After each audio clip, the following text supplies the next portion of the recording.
Chapter 10 A Star is Born.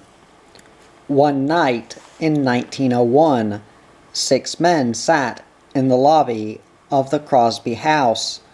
They were to be principal members of the cast in one of Spindletop's most absorbing dramas.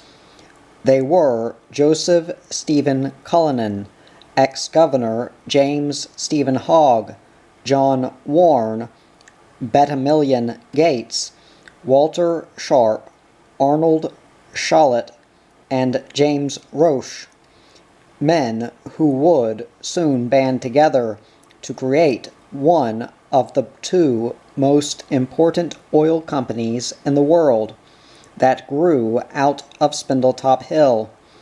Each of them, except Roche, represented a group.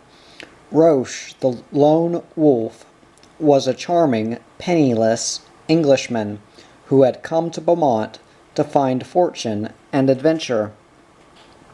Each had a definite contribution to make toward the beginning of what would be known as the Texas Company, and each is entitled to proper introduction.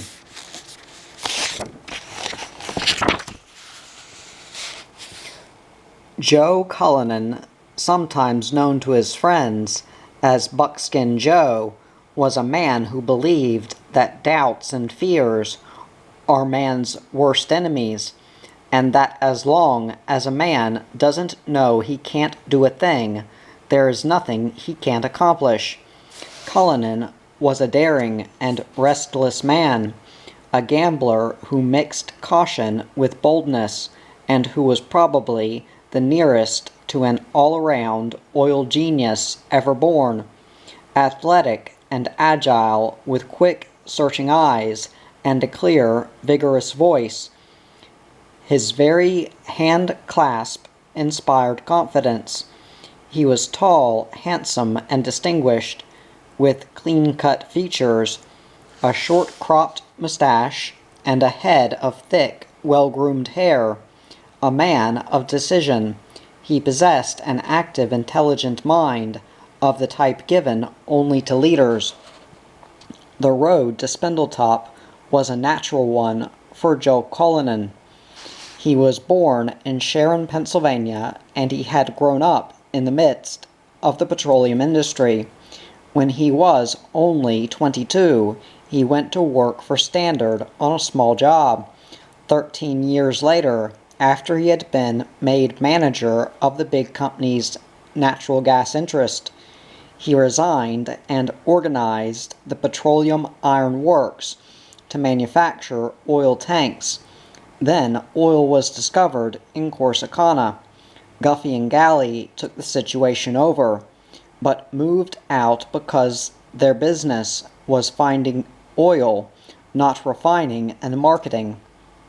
One day, Joe Cullinan visited the Texas State Fair in Dallas, en route to California.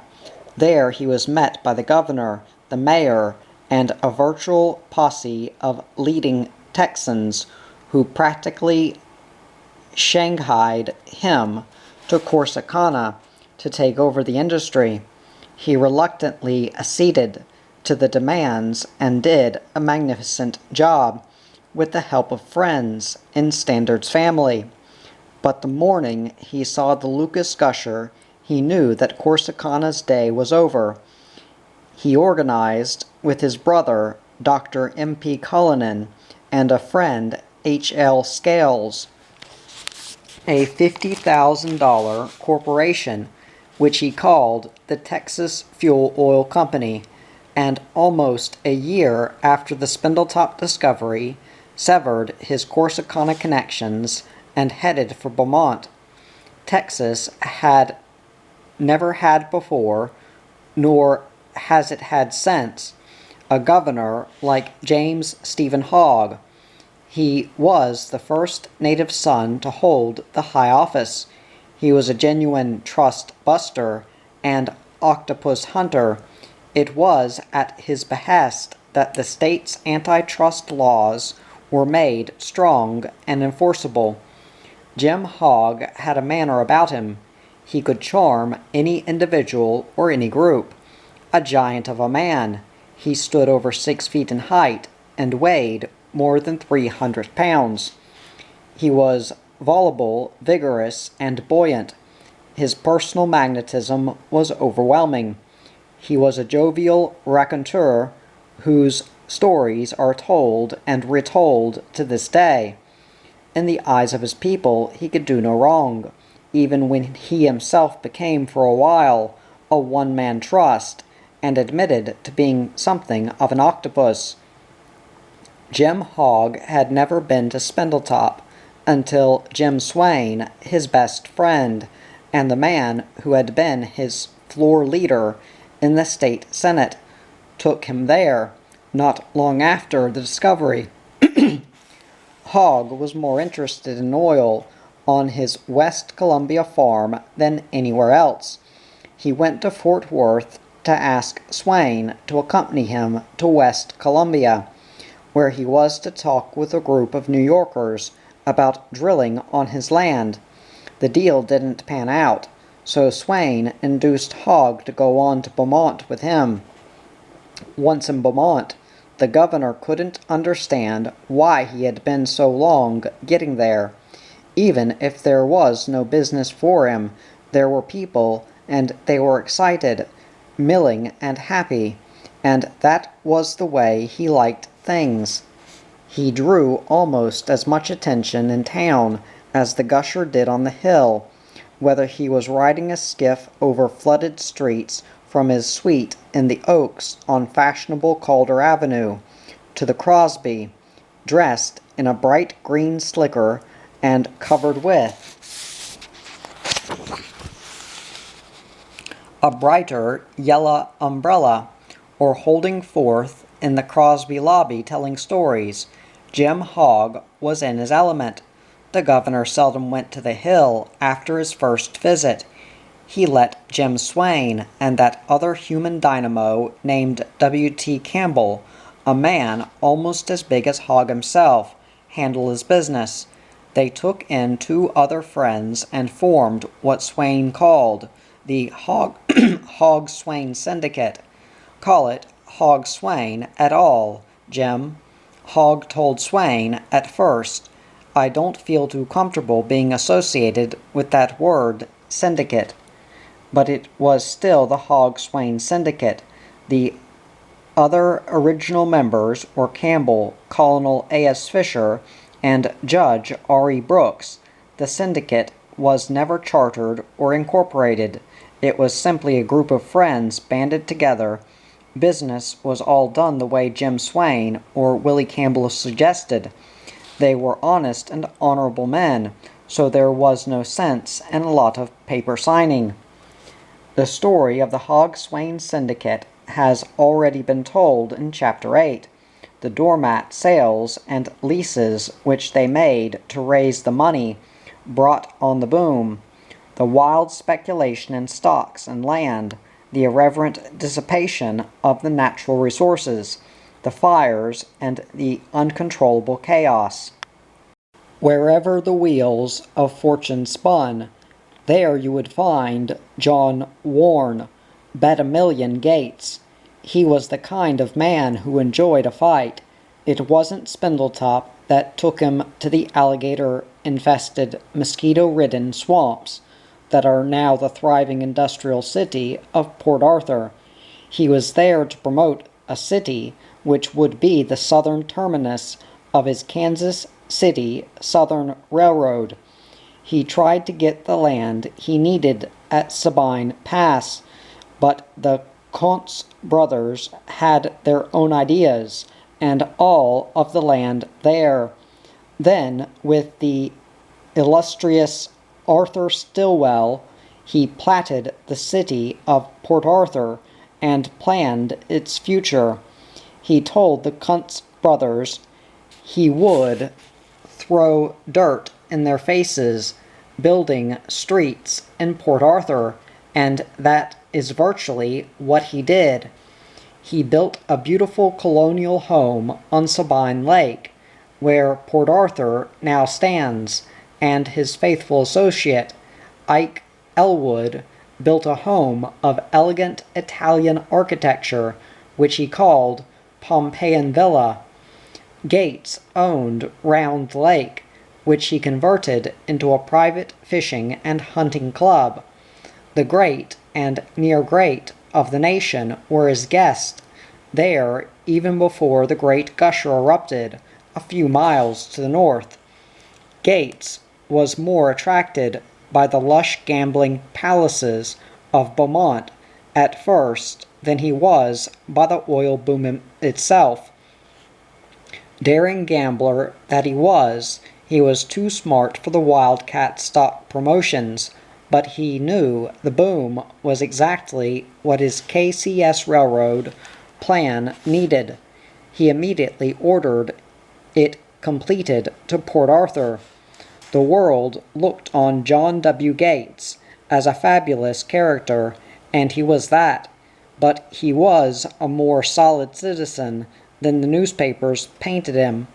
Gambling was his obsession, but he played the game well in business or in faro. He was fascinated by the hill north of his adopted home, but decided to hold his cards until he could size up the game and the players. He wanted to know what use could be made of the type of petroleum Spindletop was producing. His friends, among the most prominent men in the country, held off at his suggestion until the time was right. When the first well was drilled on Big Hill, as it was then known, for the Gladys City Company and Patillo Higgins, Walter Sharp directed the operation. It was he who had the subcontract from Looney, the sewer man who talked to Higgins first.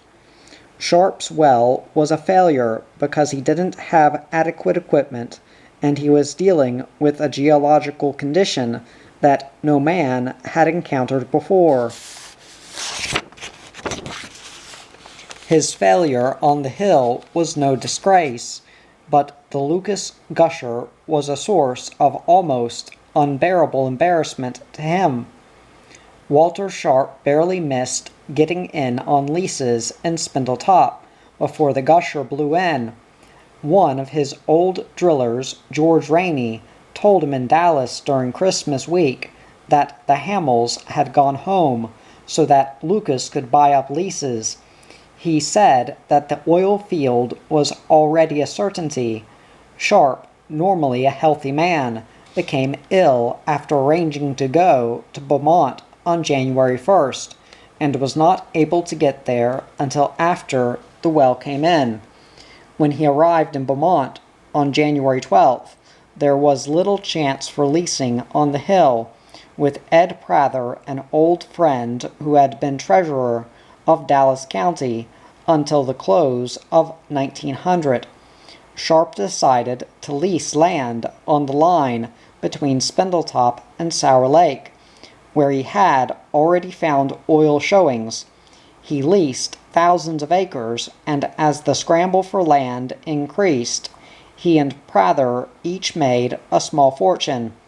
His rigs were busy drilling on and around the hill throughout the first year of the boom. Walter Sharp and his brother Jim were perfectionists who took their drilling seriously. Their contributions to the progress of rotary drilling had already made history, and their future in the field would be even more impressive. Sharp, a rangy man, was a tireless worker, and his active, inventive mind was constantly on the alert for new and better ways to do things. He was receptive to new ideas, and joined the Hamels, the Sturms, and others who developed the methods of modern oil production. Later he was associated with Howard Hughes, Sr., in important inventions and other deals. Cullinan depended heavily on Walter and Jim Sharp in his plans. He knew they were the kind of men who would be necessary in a sound operation of the type he had in mind. Arnold Shalit was a German and a brilliant man with financial power. He was the spokesman for the Laphams, who controlled the Leather Trust. Shalit had won that position by his handling of a difficult negotiation in Europe a few years before Spindletop.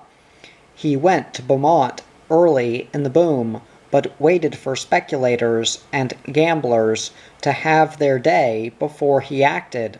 Like most men connected with a trust, he was an ultra-conservative, almost a pessimist, but he knew that the impact Spindletop had made on the world was only beginning to be felt. Somewhere there was something for him and his associates, and he left Beaumont only for urgent business, always returning within a few days to see if the opportunity he was seeking had developed. Arnold Shalit was the fifth member of Cullinan's supporting cast, but by no means the least important. The acorn that grew into the mighty Texas company, Oak, was planted by Cullinan when he organized his $50,000 Texas Fuel Oil Company. The development that caused him finally to sever his connections with Corsicana was the 3-cent price at Spindletop after the Hog Swain small tract pattern had resulted in tremendous waste and overproduction.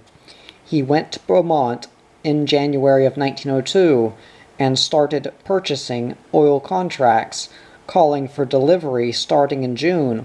He took a 1,000,000-barrel option off the hands of Roche, whose resourcefulness knew no limits. Cullinan announced that his company would be a common carrier and would take anyone's product after the proposed pipeline was built.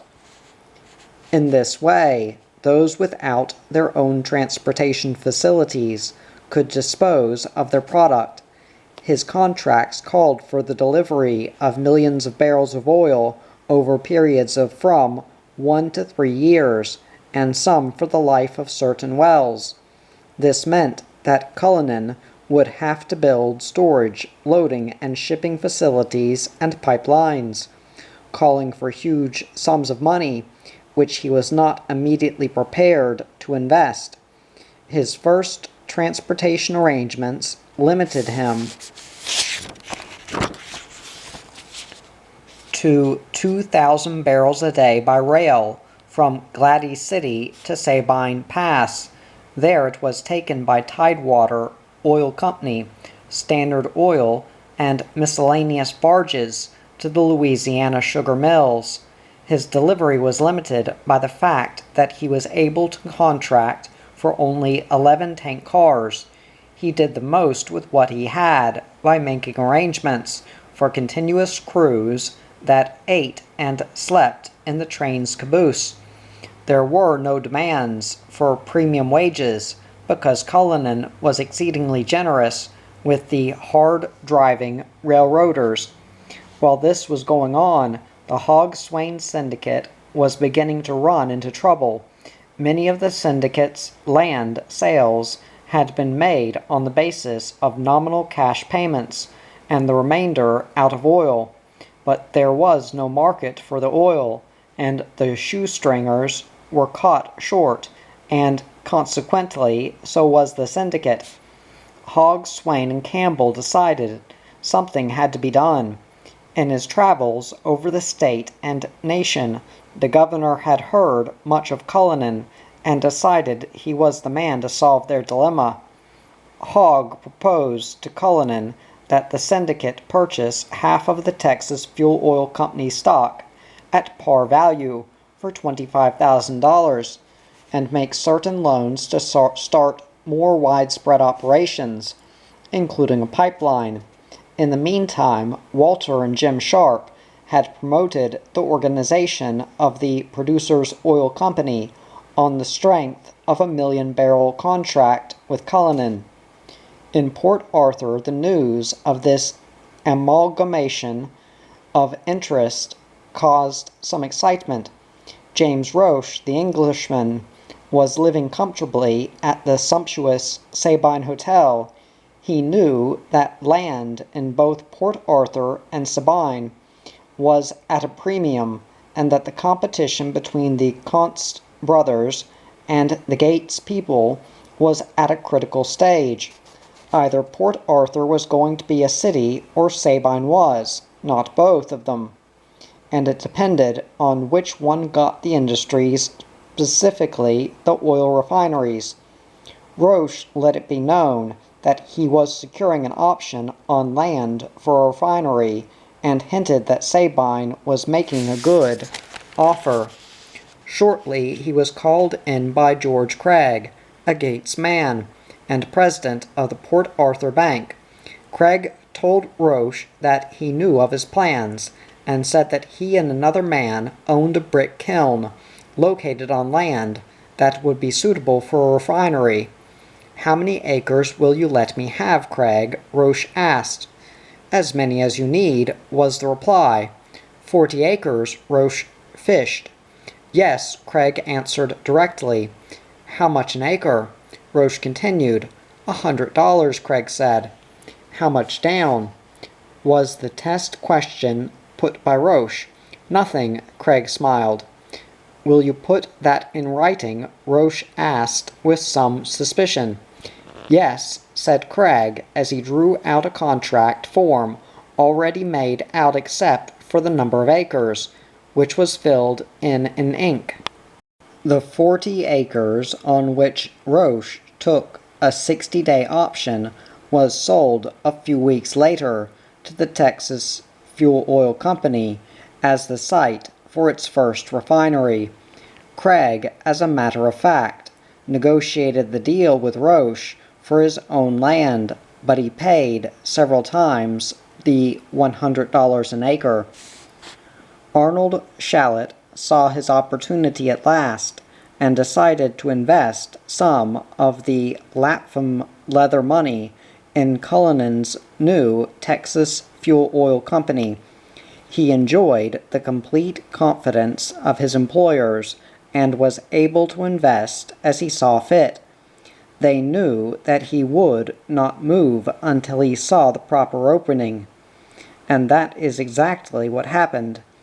Now it was decided that even more money was necessary, and that the producers' company, which would become the source of supply for the Texas Fuel Oil Company as well as the production operation, should be bolstered. George Craig was asked to go to New York and invite Gates to serve on the board of Producers Oil Company. A great and lasting friendship and mutual respect had begun to weld Joe Cullinan and John W. Gates together.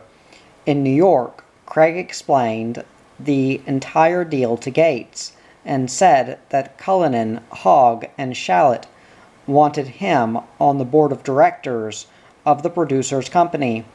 "What about the refining company?" Gates asked. Craig explained that he believed that could be financed without additional help. "If my party comes in, it will be in both companies," Gates said, "and I want at least half interest in each."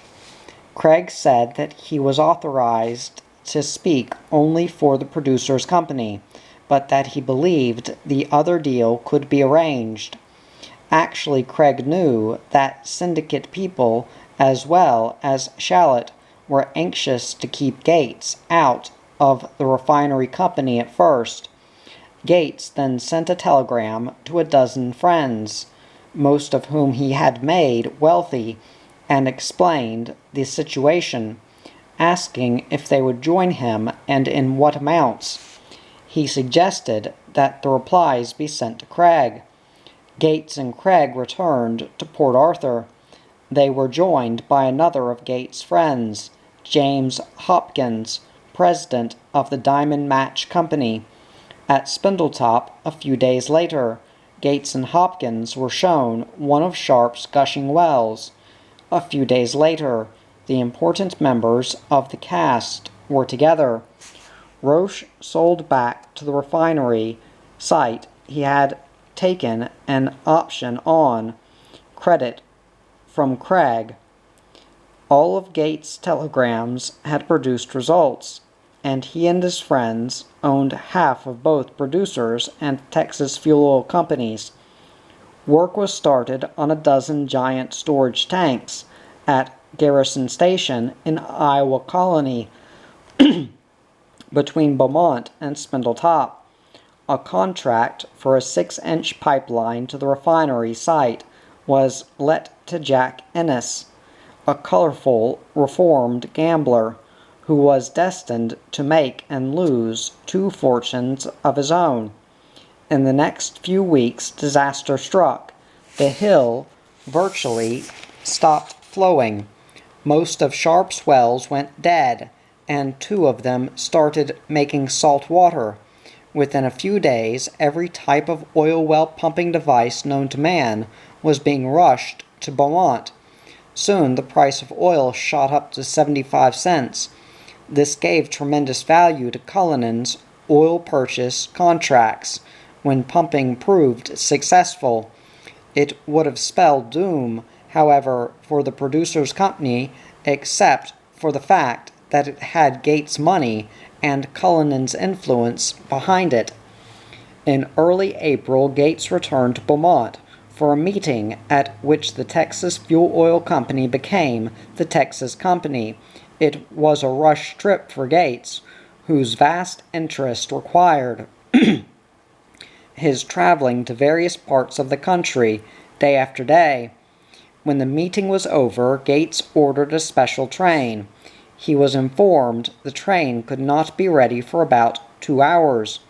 An active man, old Bet-A-Million, walked from the Crosby to the Ogden Saloon and up to the 2nd floor, where a plush gambling room was in full operation. He started playing faro at $2,500 a game, the house limit. His luck was terrible, and he finally asked Likens Ogden to raise the limit, but the excited and nervous owner refused. When the 2 hours were up, Gates had lost $20,000, which he could well afford to do. As he left, he stopped to shake hands with Ogden, who was still discomposed by his winnings. "Likens, you are a real friend," Gates said. "If you had raised that limit, you would be half owner of a new oil company, and I might be taking a freight out of here tonight instead of a special train." On May 1st, 1902, it was formally announced that the Texas Company had been chartered for $3 million and would take over the assets of the Texas Fuel Oil Company. Offices were set up in the Exal building, a frame structure covered with corrugated iron and located on Laurel Street, west of the Crosby and north of the SP tracks. At the directors' meeting, Cullinan was elected president. Arnold Shallett was made first vice president and placed in charge of the New York office in the Maritime Building at 8 Bridge Street. In spite of the necessity for an Eastern office, there was a tacit understanding between Cullinan, Gates, and Campbell, the hogswain man for the board, that the company would never move its main office out of Texas. This new company brought about an unforeseen incident, however, that threatened its existence. The Independence Oil Company stopped supplying oil under its contract made previously with the Texas Fuel Oil Company for 3 cents a barrel. The Texas Company brought suit and lost. This opened the way for every contract Cullinan had made to be voided if the producers so desired. Walter Sharp stepped in to save the day. He organized his famous Moonshine Oil Company with Howard Hughes and Ed Prather, and with Cullinan or Texas Company money, Sharp's new company was in possession of a patented process whereby it could inject air into oil wells and make them flow again. The fee was half or more of the oil produced. The Texas company's great opportunity came late in 1902 when it was learned that Sour Lake was a definite oil field, probably equal to Spindletop and less than 25 miles away. James Roche, the soft-spoken Englishman, had slipped into town and picked up an option on 815 acres, including the old resort hotel. The option, which Roche again used his credit to obtain, cost $12,000, and the price tag on the land was $900,000. Sharp drilled 3 wells proving the land before the option was exercised. The first 2 were controlled, and no one knew the result. The gods were with the Texas company on the third one. Sharp found good oil showings, but delayed testing the well. His opportunity came one night in a blinding rainstorm. It was a tremendous gusher, but by morning all evidence of the oil had washed away. It was realized that if the facts were known, the price of oil would tumble. Board approval was needed to expend the necessary funds to exercise the option. Gates was informed of the situation and told that an immediate board meeting was necessary. "Where will we meet?" Gates asked. "Well," Cullinan replied, "the property includes the resort hotel at Sour Lake. We could meet there." Gates thought a minute. He recalled Jim Hogg's description of the place. It was a ramshackle frame building located in front of the old Sour Lake, now called the Ponce de Leon Springs, by Dr. Mudd, its quack promoter. The lake was about 200 feet in diameter, had stagnant, dirty water about a foot deep, and gas bubbles gurgling up through the scum-covered waters. The bathhouse amounted to high boards around a corner of the lake to keep razorback hogs from mingling and wallowing in the gassy mud with the guests, who were there to cure the gout, itch, cancer, ringworm, tick bites, or any other normal human annoyances. "Tell you what," Joe Gates said, "if you don't mind, let's meet at my suite in the Royal Ponciana at West Palm Beach." That's where the board met. Gates was so enthusiastic he wanted to put up all of the money and take that much new Texas company stock.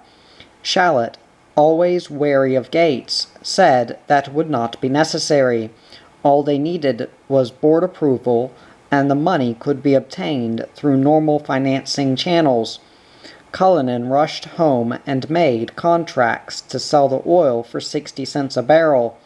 Soon after the well came in, Sour Lake's spot oil price dropped to 10 cents, but Cullinan and the Texas company continued to get 60 cents.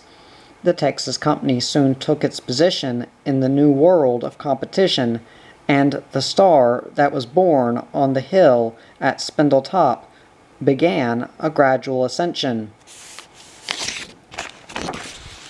Every man who joined Cullinan had made his contribution. None ever lost his respect for Buckskin Joe or challenged his leadership. The principles and policies that he promulgated in those days were sound and lasting. Most of the original group stayed with the company to see it through the struggles of the early days. One, however, accomplished his mission early and departed. James Roche, the handsome, suave, cultured Englishman, got $30,000 for his part in securing option on the Sour Lake land, settled his bill with a grand flourish at the Sabine Hotel, paid his respects to all who had been kind to him, and left to return to his native England. where he later became an earl at the death of his two older brothers. Cullinan pleaded with Roche to take an eighth interest. It would not have been too great a gamble, as the oil was already proven, and it would have made him millions. That was the only trading mistake Roche ever made. The lease is still producing oil. As the years passed and Gates, Sharp, Hogg, Campbell, and the other great individualists died, Buckskin Joe was left with one of his greatest problems.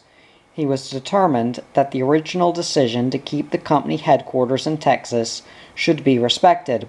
When the stockholders who succeeded Joe's old friends voted to move the offices to New York, Cullinan relinquished the reins of leadership and resigned from the board. Arnold Shalit, the German conservative, was largely responsible for the move to New York, yet within a few years Shalit himself was forced to resign from the board. When Cullinan left, the company lost the last of the colorful figures who created the Texaco star out of the storm and strife on the hill, but it would never lose the heritage left it by its sons of Spindletop. Chapter 11. The Rising Sun. The day the Lucas Gusher came in, Charlie Ingalls, the self-appointed Paul Revere, rode his cow pony back to the well site after arousing the citizenry of Beaumont to the historic event that had taken place on its outskirts. As the crowd gathered around the well, he still complained that the monstrosity had ruined his 7-acre farm. He said he had paid $400 for the land, and that he would sell it for a dime. Two Beaumont businessmen walked over to Charlie and offered to buy his farm. "What'll you give me?" Charlie asked Bruce Greaves and Marion Fletcher. Fletcher replied that he and Greaves would put up $1,000 apiece if Charlie would take it immediately. "I'll sure take it," Ingalls boomed, "but we'll have to see what the missus says."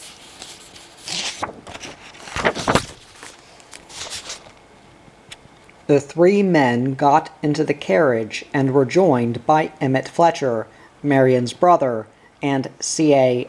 Hodgman, the manager of the Crosby house. As they drove off, conservative Beaumonters, who had overheard the conversation, shook their heads. Some of them mumbled about the foolishness of paying 5 times the value of a piece of land when no one knew how long the geyser of oil was going to last. At the Ingalls home, Miss Ingalls told Charlie he could take $2,000 if he wanted to, but that she would have to have the same amount. Greaves and Fletcher said they would not pay more than $1,000 each, and Miss Ingalls said the price was $4,000 or nothing. It seemed that an impasse had been reached. Emmett Fletcher and Hodgman, who had been looking out a window toward the Gusher, talking quietly between themselves, came into the conversation.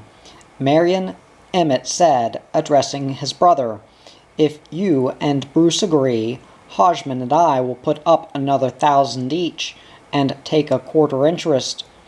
Marion Fletcher and Greaves approved, and the deal was made. It was the first land deal ever made in Jefferson County, with full knowledge of the existence of oil. Ingalls sold for $4,000 that early afternoon of January 10th, 1901, a property which, had he held it another few weeks, could have brought him 1,000 times that amount. For almost a month, the Beaumonters who purchased Ingalls' land were not certain they had made a good buy. Most interest seemed centered in larger acreage off the hill. In February, however, their doubt resolved itself. Edward G. Schleider, a prominent businessman from New Orleans, called on Marion Fletcher and made him an offer. It was breathtaking.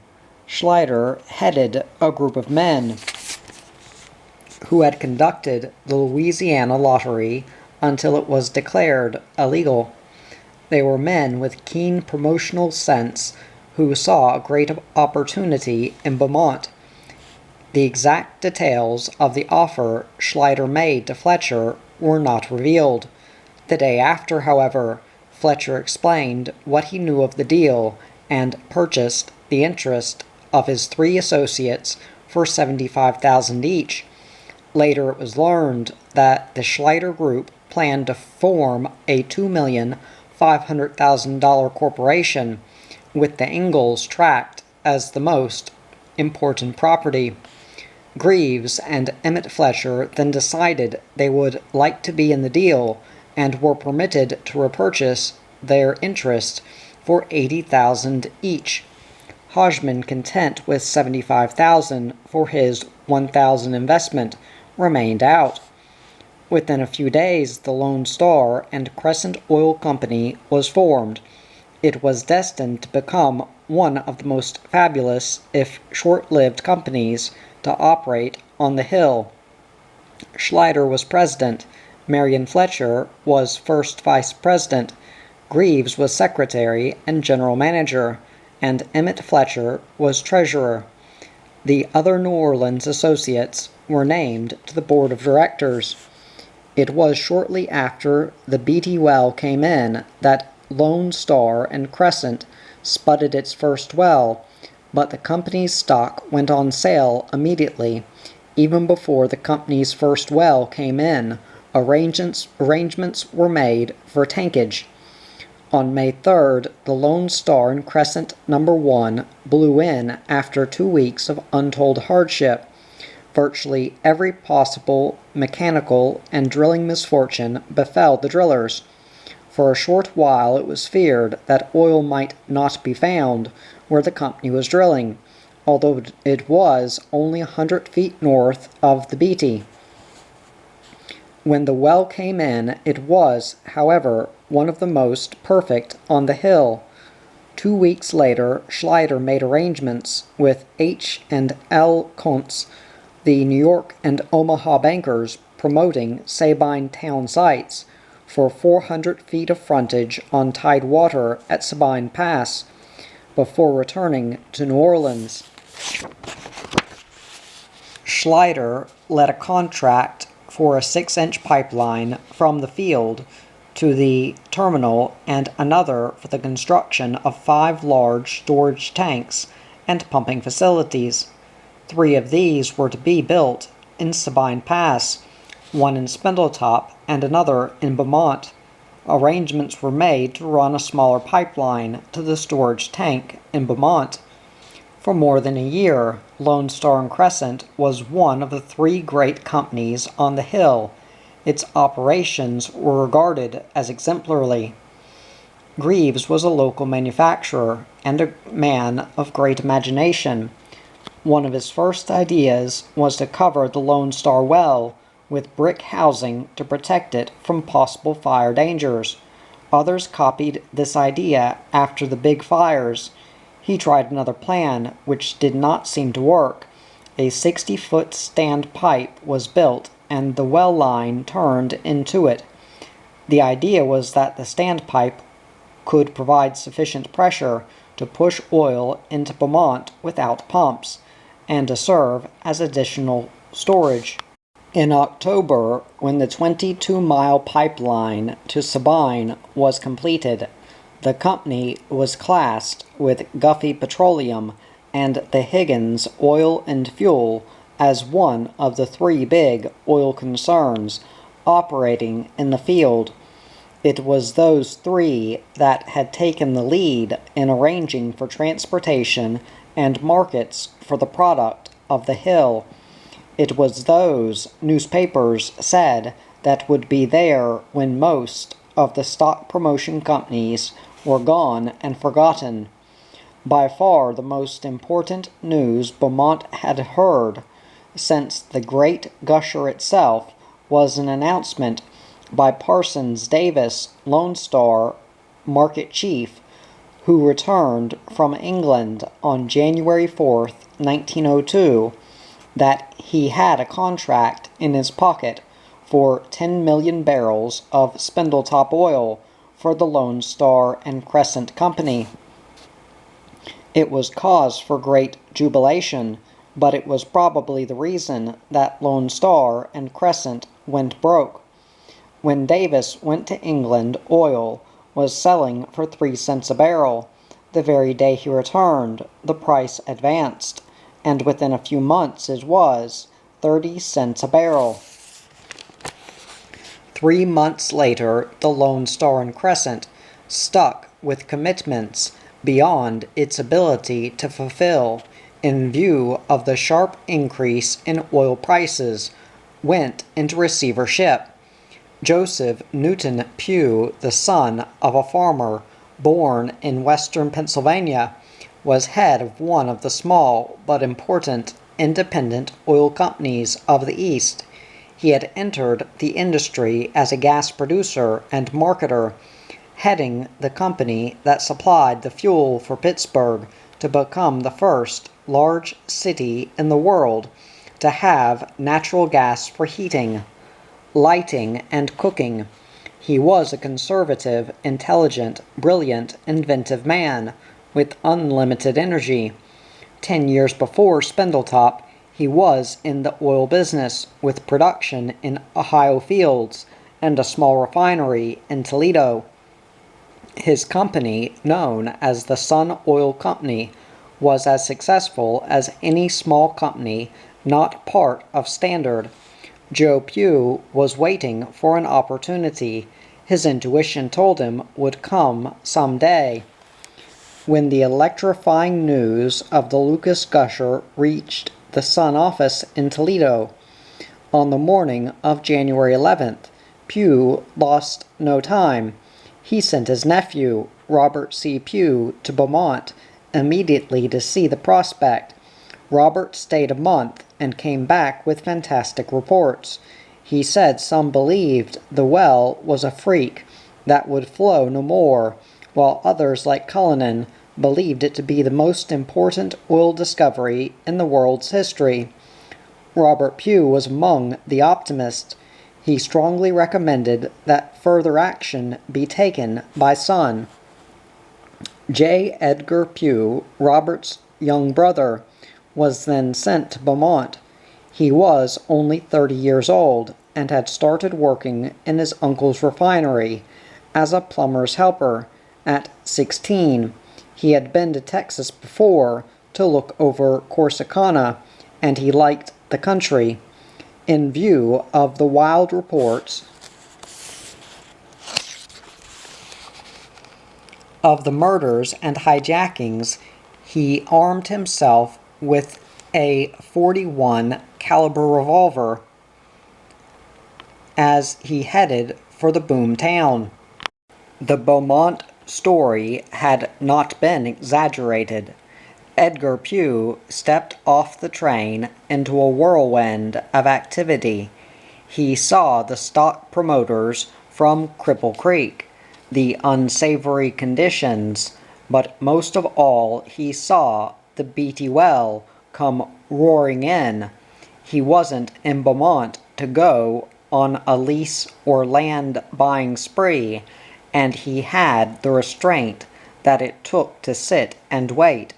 He knew that the time was coming when Sun would take a big part, but he also knew that it would be foolish to plunge in and get head over heels in the production of oil before there was a market or a way to get it out of Texas and refine it.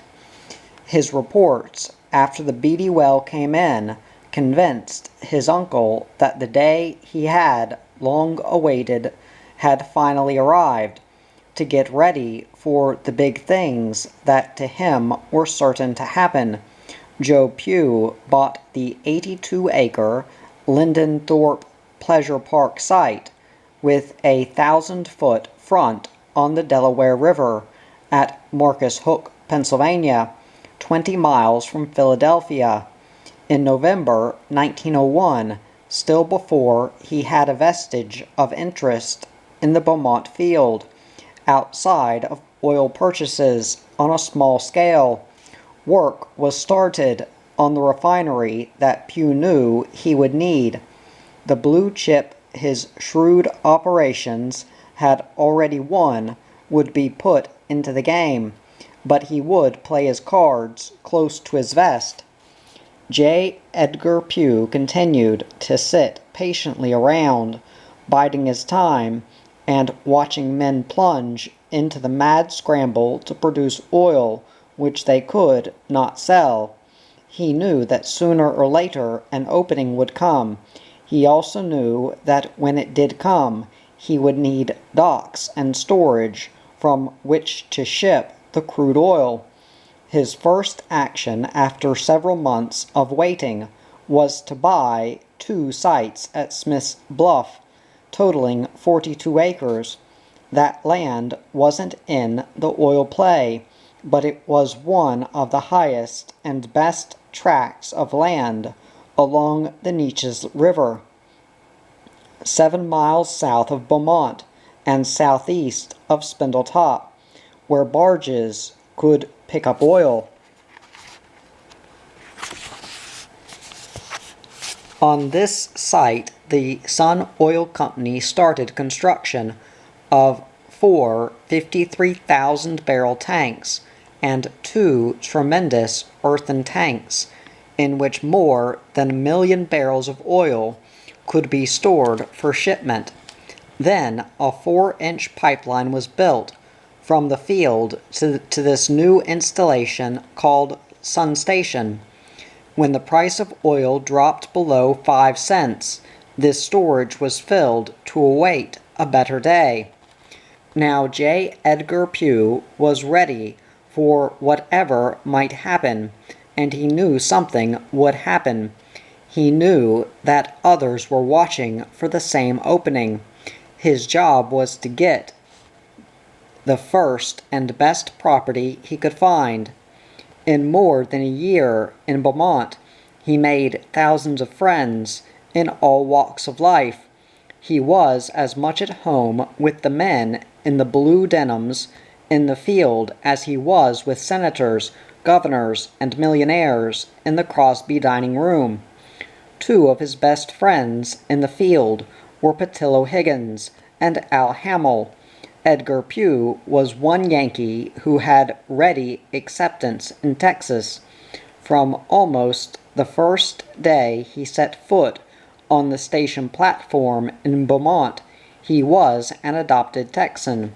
What he didn't know about the oil business when he arrived in Beaumont, he learned very shortly.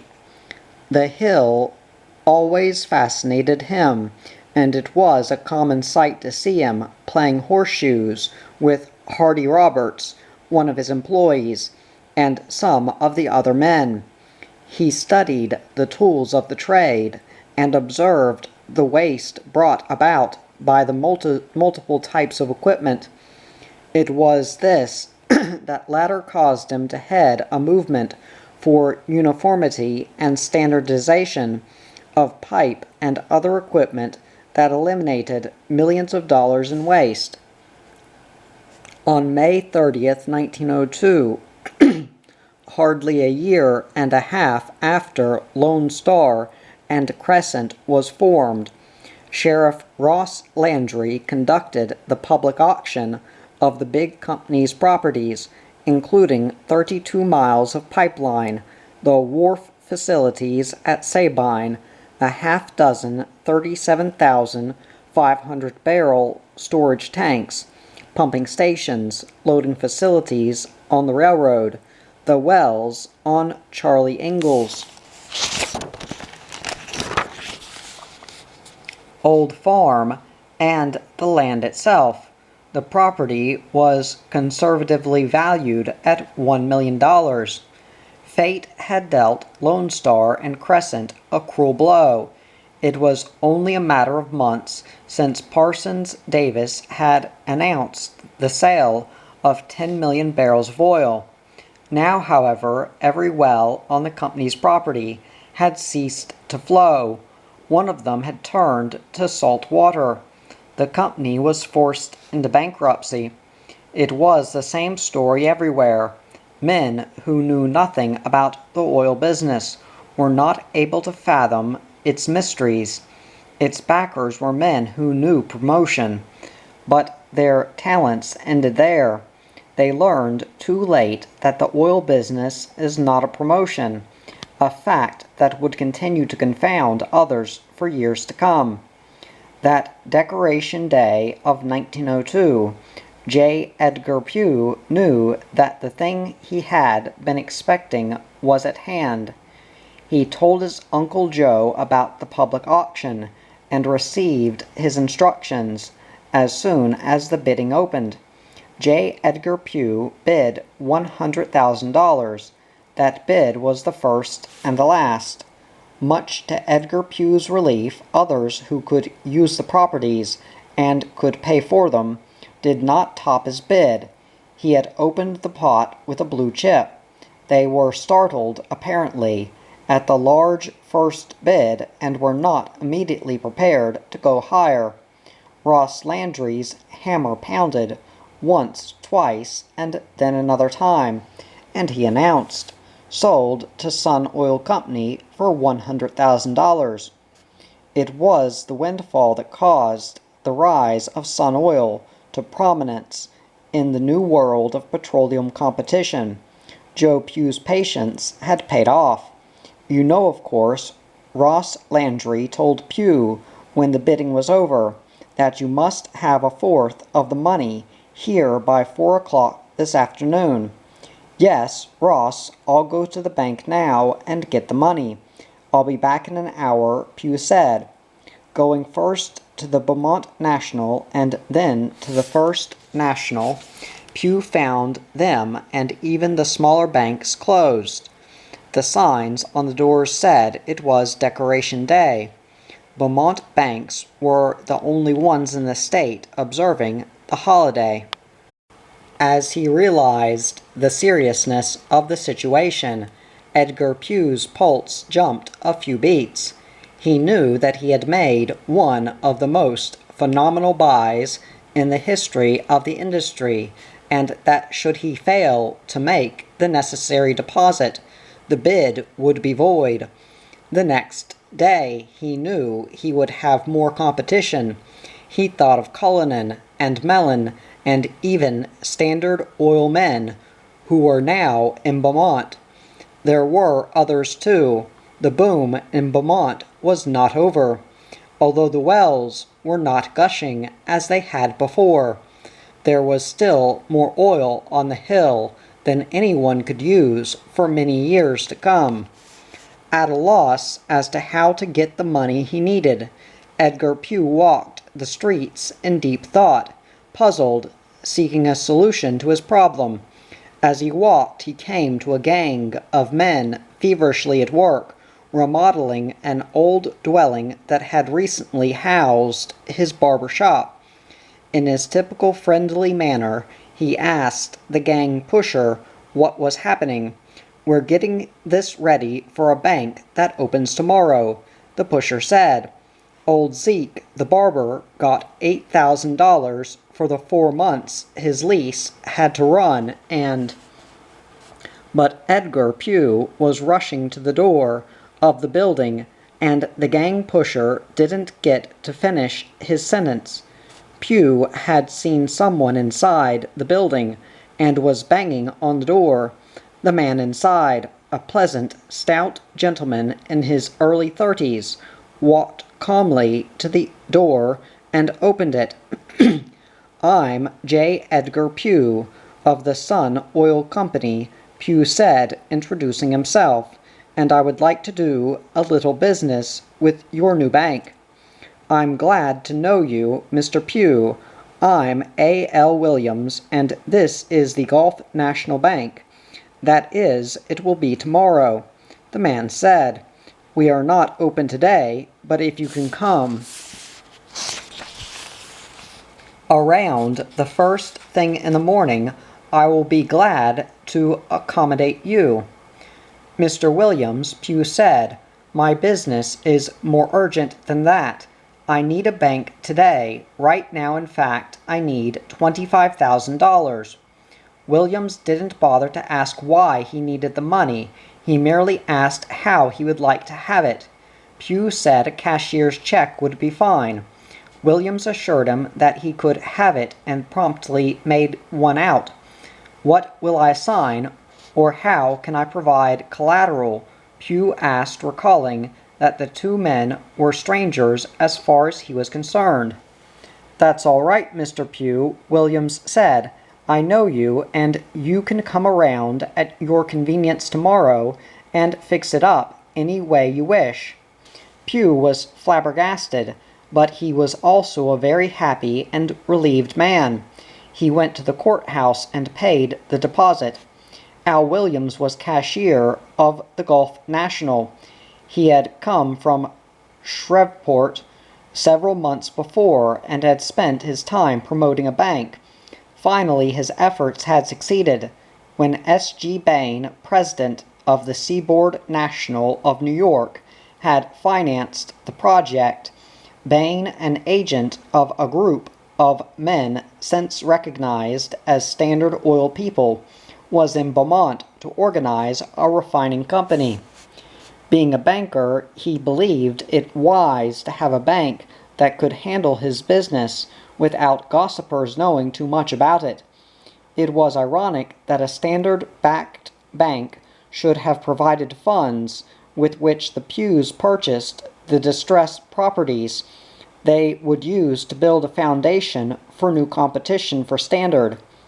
As the years went by, the Sun Oil Company was one of Al Williams' most important customers.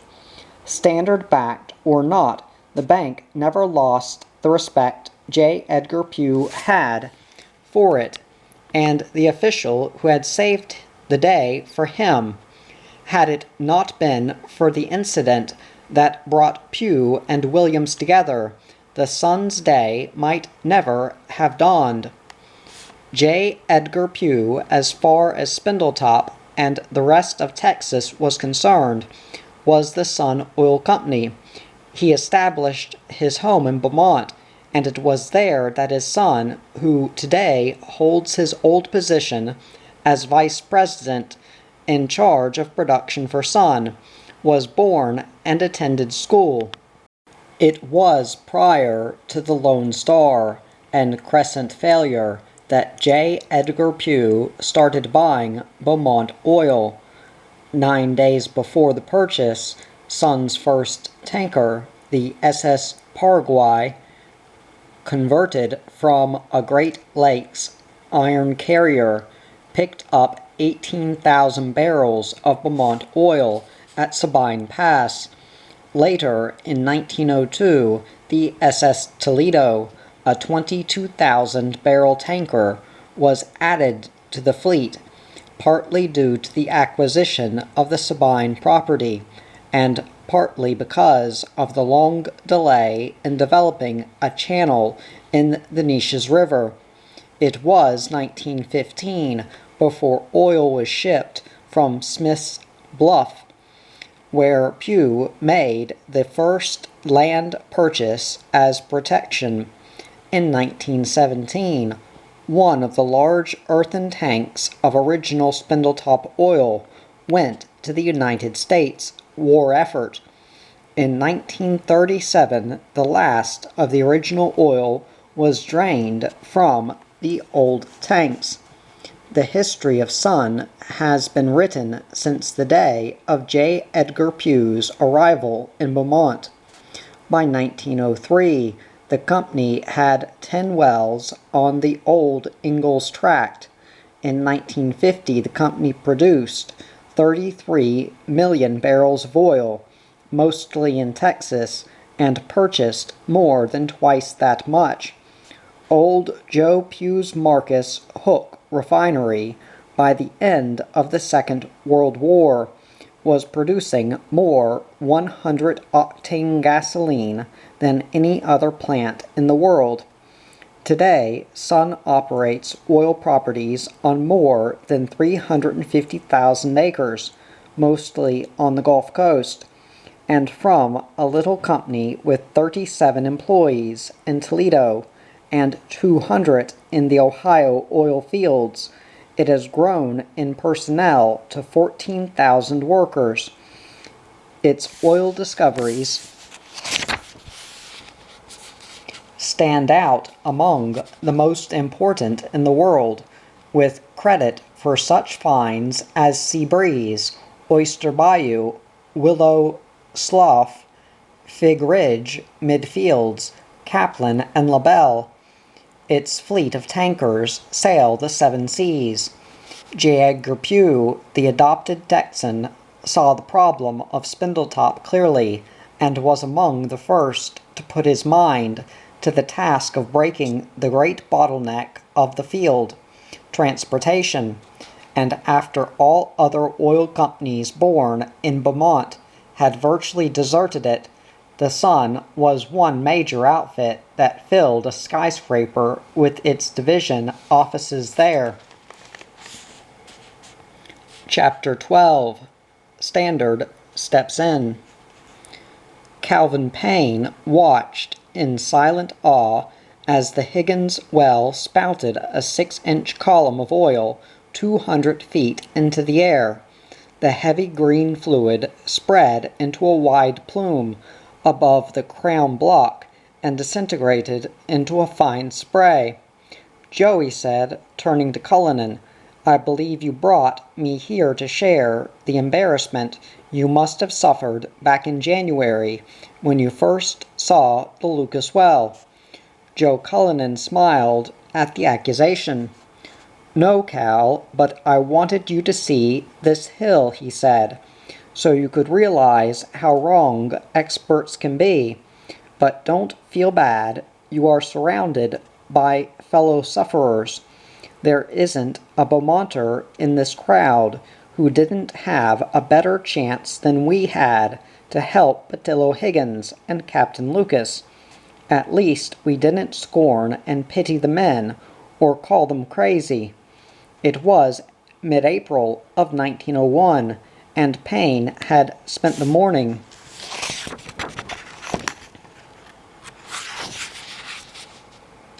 with a party of other Standard Oil Company officials and leading Beaumonters looking over Guffey's refinery site in Port Arthur, the proposed pipeline route, pumping facilities at El Vista, and the giant storage tanks that had been erected at Gladys City. The party was in Beaumont, at the invitation of the Oil Producers Association, to observe and then advise on pipeline problems. The Beaumont men welcomed the opportunity to get whatever advice the Standard visitors would give to them. At dinner that night, Payne called Spindletop the greatest oil field in the world, but advised the men and companies to begin figuring on how they were going to get returns on the money they were putting into the ground. He spoke of the dire consequences of overproduction and the need for a controlled drilling program and more refineries. "I fear this field will prove a great problem," he said. "If the production could be confined to the hill, it might be a simple matter. The trouble is that the oil land may extend 10 miles in every direction, with deeper sands like Baku in Russia." He then said that Standard did not have a cent invested in Spindletop and probably would confine its interest to the purchase of oil at Sabine Pass. Texas antitrust laws, Payne said, would keep the Rockefeller interest out of the state, but he expressed the belief that if the people of Texas could vote on the subject, they would approve of trust. The Standard Oil Company was anathema in Texas. It was a monopoly, and if the politicians and the press were to have their way, the company could do its monopolizing beyond the borders of the Lone Star State. Already, the antitrust laws of 1899 had ousted the Waters Pierce Company, Standard affiliate, on the charge of monopolizing distribution when the very existence of Texas' only oil field at Corsicana depended on the company for an outlet. Had the trust busters realized that Cullinan, the man invited by Governor Culberson and Mayor Weitzel to organize the industry in Corsicana, was backed by Standard dollars through Folger and Payne, they would have been horrified. Cullinan had been forced to resort to the Standard men for financial aid when his promised backers reneged after reading a geological report that said the peculiar subsurface soil of Texas would never produce oil in paying quantities. It would have been most embarrassing to some segments of the press and the state government to know that Texas' newest and most promising industry could not have come into existence successfully without octopus money and know-how. Guffey and Galley had pulled up stakes at Corsicana before Cullinan took over. Cullinan would not have sought Payne's help if he hadn't been stuck with a contract. Texas owed an unknown debt to Standard. Corsicana, financed by Standard, was the training ground for the Hamels, Sharps, Sturms, and other rotary pioneers, without whom Spindletop might have remained an enigma. But Texas leaders would never accept the trust.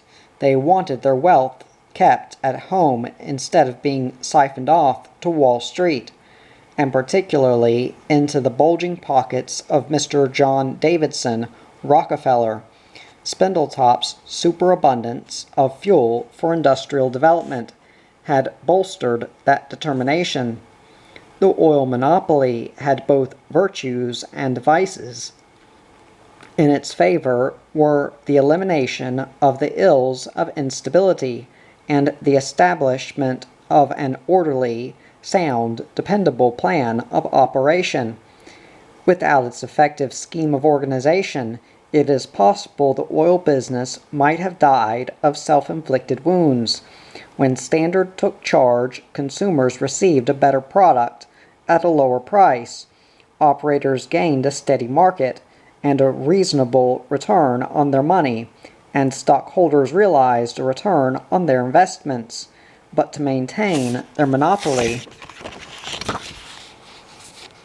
Rockefeller and his trustees employed ruthless and sometimes contemptible practices, which they justified under the law of the survival of the fittest. They controlled prices through covenants with the railroads and pipeline systems, which called for rebates and drawbacks. So-called independents were regimented and permitted to exist by sufferance of Standard. Those who became recalcitrant found there was no market, or that prices in the area were extremely unprofitable. Those with the will and the means to outlast the trust onslaught, such as the Mellons, were bought out after the normal means of elimination failed. Bold enterprise was regarded as sheer folly when it meant bucking the monopoly. John Galley was the last of the intrepid wildcatters. Few others were finding new oil, and the nation's supply was rapidly dwindling. Russia had already overtaken America's production leadership. It was to get out of the Standard sphere of influence that Galley had turned to Texas, California, and Kansas. Conservatism was threatening the dynamic, pioneering, progressive spirit of a nation. Standard man Archbold said he would drink every drop of oil found west of the Mississippi. Then Payne turned down the greatest bonanza in petroleum's history, because there was no precedent for Lucas' nascent dome theory. precedents were necessary. Venture was taboo. As bright as his future was with the Standard, a man like Joe Cullinan could never conform to the company's pattern of complacency. The impact of Spindletop did not immediately move the occupants of Standard's inner sanctums to action. They were prone to believe the calumniators. It was a crevice well, a freak, they reasoned. Yet when the Beatty, Higgins, and Lone Star and Crescent Wells came in, they were quick to accept the invitation to inspect the field and advise the operators. What the Standard men saw on the hill was alarming to them. It wasn't simply the apparently inexhaustible supply of oil, but the new and increasing optimism of the thousands of people swarming Beaumont's streets that spelled out the end of monopoly. Men who had been born and bred to believe in security had lost all reason. Bankers who counted dollars as if they weighed a ton apiece were there squandering them as if they were chips of ice with ephemeral value.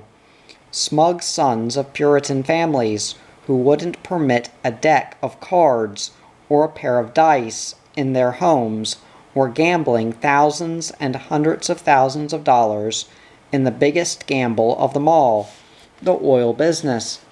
Standard was barred from Texas, yet some way had to be found to control this situation. Standard either had to get a foothold somewhere on the hill, or its golden age of domination was over.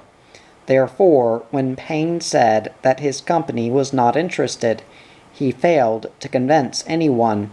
Newcomers were viewed as possible agents of the octopus until they proved themselves otherwise. The cloud of suspicion covered even the noblest of Spindletop's pioneers from time to time. The activities of J. Edgar Pugh, Galley, Mellon, Gates, Haywood, Beatty, and Sharp came under scrutiny. Jim Hogg puffed up and exploded with indignation, when rumors connected him with Rockefeller. Cullinan barely withstood the jeers that met his declaration, honest though it was, that he had parted company with Standard forever. Every man in the maelstrom of the boom was a self-appointed counterintelligence agent, seeking out bits of information regarding Standard's plans for invasion by infiltration. The trust had to slip in, they believed, because the legal ramparts could resist frontal attack. Whatever method Standard adopted to get into Beaumont would have to be clever.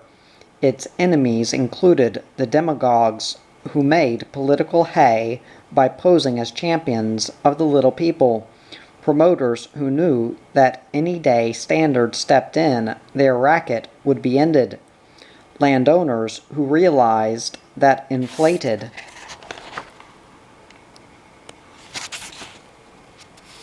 values would be punctured, rival companies that based their hopes on an uncontrolled operation, and the sincere opponents of a system regarded as one of organized greed.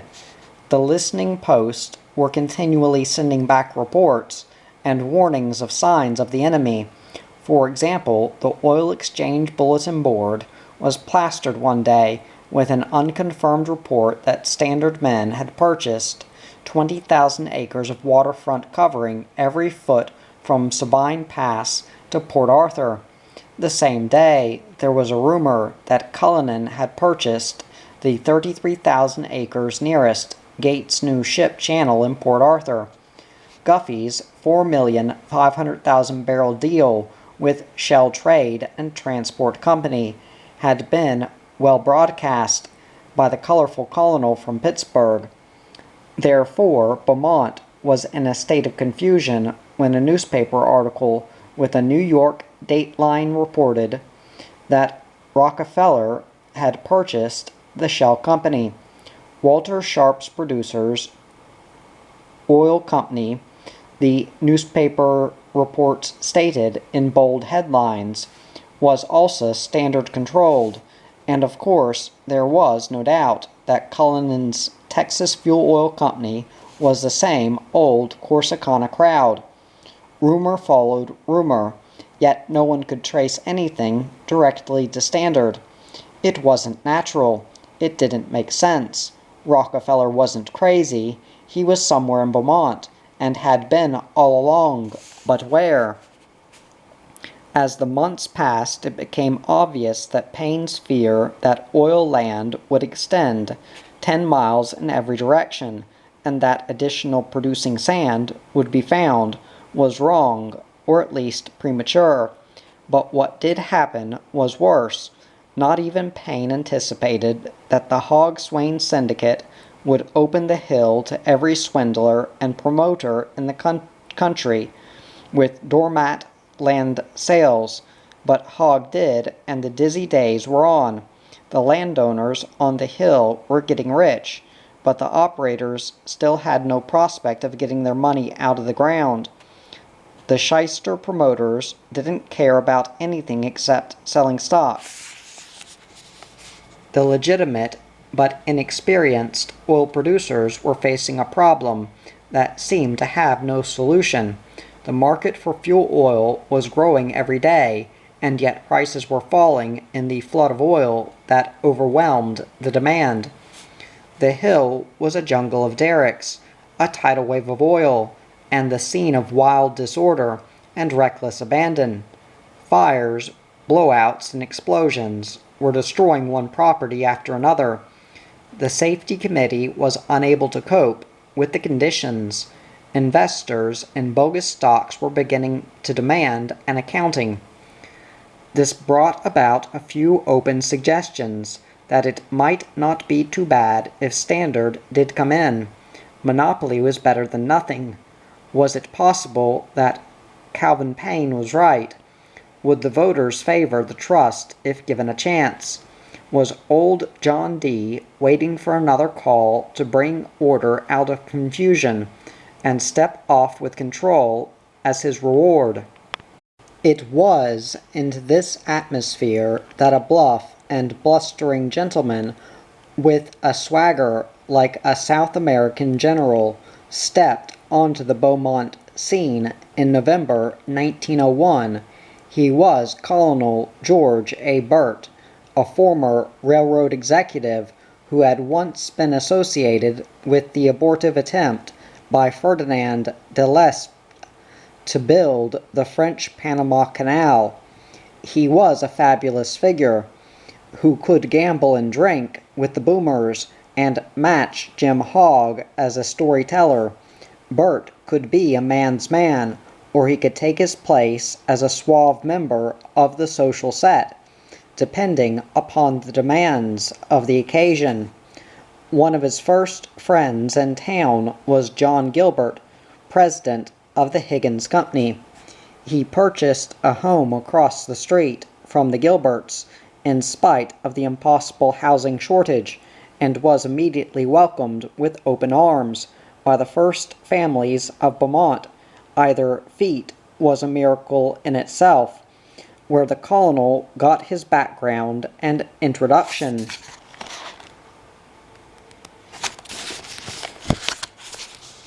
When governors, generals, senators, and princes were finding the going rough was never adequately explained.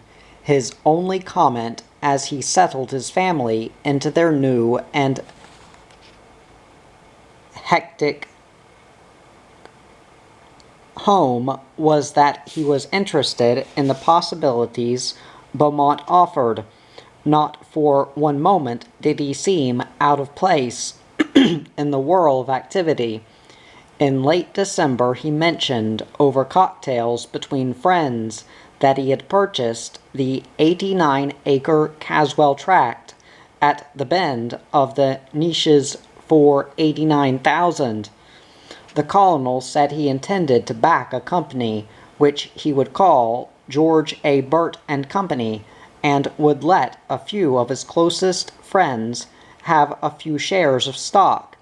Anyone else doing the same thing might have been regarded as a colossal stock salesman, but Burt found a ready market for the limited number of shares he judiciously placed.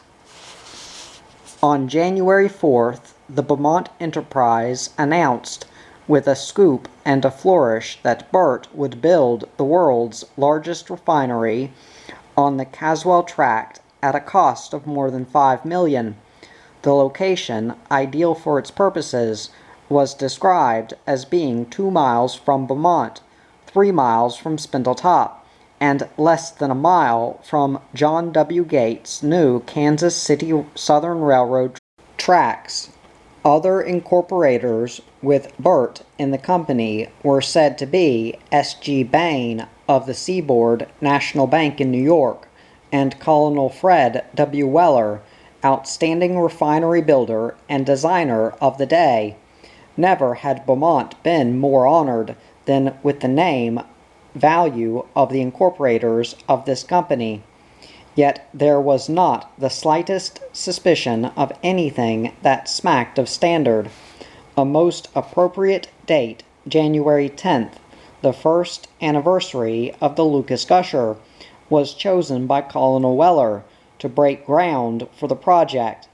Dan Weller, the colonel's brother, was named his first assistant. Within a few days, tons of machinery had been ordered, and it was evident that work was going forward without delay on the Beaumont refinery. This was in contrast with the previous big talk and no action on a dozen or more refineries for the home city of the greatest oil field. It was the first step anyone had taken in the refinery field, as a matter of fact, except Guffey at Port Arthur. Things that were hard seemed to come easily to Burt. On the date that he announced he would build terminals at Sabine Pass and 4 product lines to them from Beaumont, he stated, in a way that seemed naive enough, that this method of disposing of the oil would be utilized until the Neches became a navigable stream, a realization that he anticipated would not be too long coming. Reference to deep water for the Neches was an inspired pronouncement. For years, the Carrolls, McFaddens, Keiths, Gilberts, Weisses, Greers, and Congressman Bronson Cooper had importuned Washington for a channel to the sea. It was the pet project of the Board of Trade and the local press. In the days of the boom, the river had been almost forgotten, but now Burt had revived interest in it, and none doubted but that he would do something about it. Colonel Burt was definitely in. Even the previously skeptical Beaumont Journal eulogized him in an editorial. Burt let everyone know that he was determined to keep the progress of his plant, its technical design, and other facts completely to himself until he was ready to announce its opening. He impressed his rule of secrecy with an 8-foot board fence completely around the building site. He imported German and Pennsylvania Dutch superintendents and foremen for the job, and Mexican laborers who spoke no English and who couldn't tell a cross still from a hot tamale. There was no welcome sign out for newspaper reporters on the construction job, and Burt made only such announcements as he wanted to make and when he wanted to make them. The torrential rains of 1902, which fell unabated for 63 consecutive days, an epidemic of smallpox which broke out among his Mexican laborers in their Lower Woods housing area, 3 feet of mud which normally covered The entire construction site, a road for material hauling which became a winding quagmire, were among problems Burt and Weller had to overcome. In May, Burt permitted the Enterprise to report that 10 million barrels of earthen storage was part of the building going on behind the high board fences. The implication was that the heavy green oil spouting out of Spindletop Hill in every direction would be purchased to fill the storage. That was only a few weeks before the gushers became pumpers, and the hope of disposing of the Hill's surplus put Colonel Burt in a hero's toga as far as the bewildered oil men were concerned. Then came the day in 1903 when the Burt refinery was a completed project. The announcement that accompanied the news of the completion was startling to everyone in Texas. It was that Burt was no longer a part of the company that would operate the plant. Bain, the banker, was to head the new company that was chartered under Texas law. Colonel Fred Weller was the vice president, and a lovable, eccentric Irish Ulsterman. Courtenay Marshall, Bain's relative, was to be secretary and treasurer. It might have been as a gentle hint of the Rockefeller philosophy of the oil regions as contrasted with the turbulent, truculent, brash activities of this new oil world that centered around the Hill that inspired the name of the new company. They called it the Security Oil Company. Within a few days, everything was in readiness for operations to begin. A half-dozen expert stillmen stepped off the Southern Pacific onto a street knee-deep in mud in Beaumont. Among them was Fred Dries, a towering German with a Hostlerian mustache, a barrel chest, and broad shoulders. Dries was the kind of self-made stillman that Eastern refineries developed in the early days. He needed no test tubes or chemist. By tasting, smelling, or feeling the product of a batch of oil, he could tell what he wanted to know about it. Not only that, but he could rule the yards in the manner designed to get the best results for the company.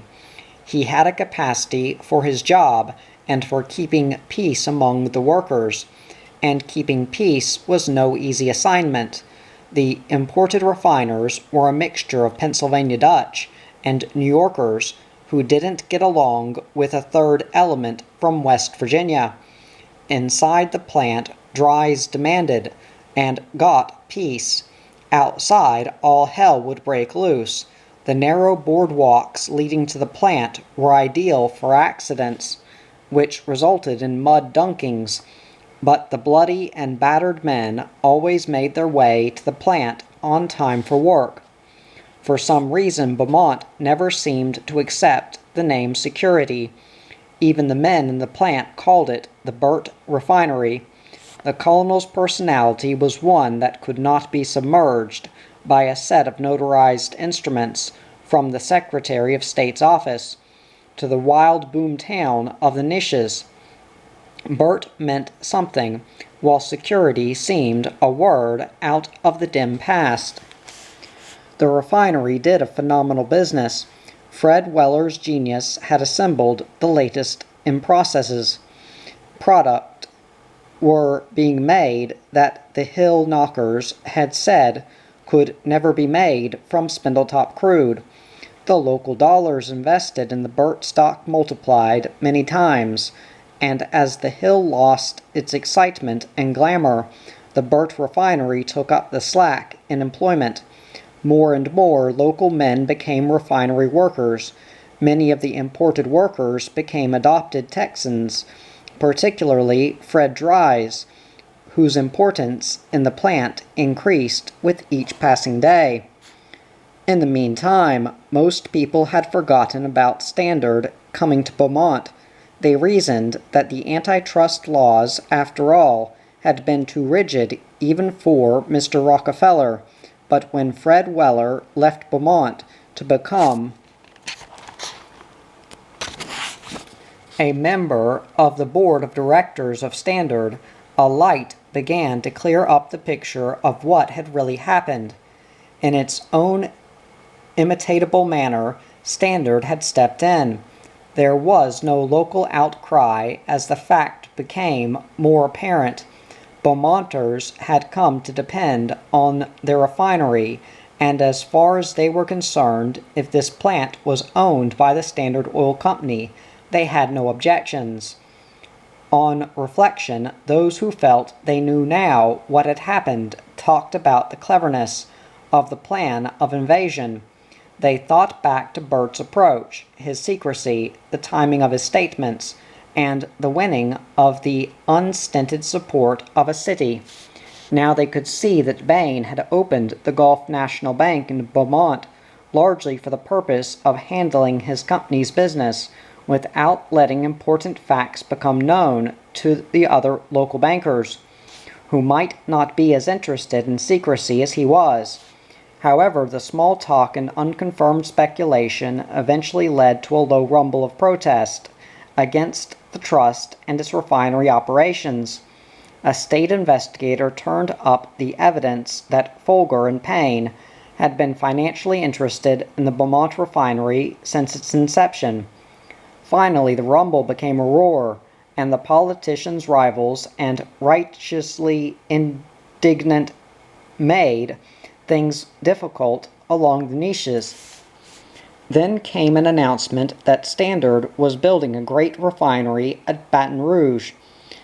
Dan Weller, who had been with the plant since the construction job started, left and took over the Baton Rouge project.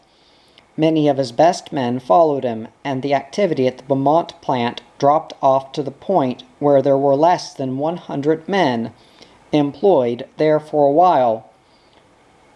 A large tract of land which J. Edgar Pugh had bought and then turned over to the security company next to the Caswell tract was left a large vacant space. The talk was that before the state started its attack on security and on Navarro, the old Cullen and Company in Corsicana,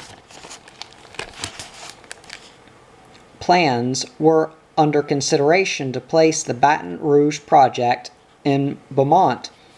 In 1906, the Security and Navarro oil companies were charged with violating the state's antitrust laws, and a $500,000 fine assessed. The plants were in temporary receivership, while the fines were paid out of receipts.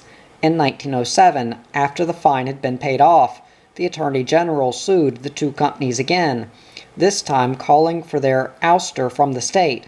The case was bitterly fought, but the companies lost and the plants became the property of the state. Then E.R. Brown, the man Folger had sent to help Cullinan in Corsicana in 1898, went to work to save the situation. He turned to John Seeley of Galveston for aid. Seeley was one of Texas' most prominent citizens. He had been the most important figure in the rehabilitation of Galveston after the Great Storm of 1900. He had built hospitals, churches, libraries, and orphanages, and his name was enshrined in the hearts of his fellow Texans. Seeley had dabbled in oil at both Corsicana and Spindletop, and was interested in the two refineries getting back into private hands. Brown proposed financial aid if Seeley would purchase the plants at a public auction. On December 9, 1909, Seeley bid $875,000 for the properties, which were worth many millions, and bought them.